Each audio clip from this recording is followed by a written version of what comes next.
क़ौमी असम्बली जो इजलास हिन वक्त शुरू थियण वारो आहे। क़ौमी असम्बली जे स्पीकर असद कैसर जी सदारत में इजलास थींदो।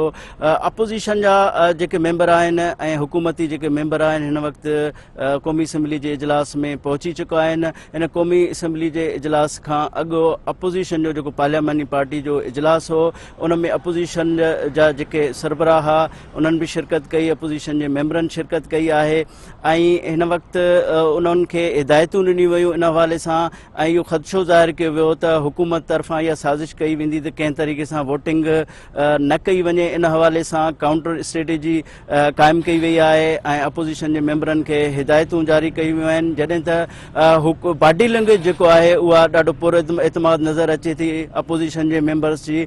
बाक़ी हुकूमती बेंचनि जो चवणु आहे त हू आख़िरी बाल ताईं फाइटिंग कंदा ऐं हुननि जो इहो चवणु हो त ही जेका गेम आहे उहा खटे वेंदा, पर बज़ाहिर जेको नज़र अचे थो अपोज़िशन जी जेका अक्सरियत आहे उहा वाज़िह नज़र अची रही आहे।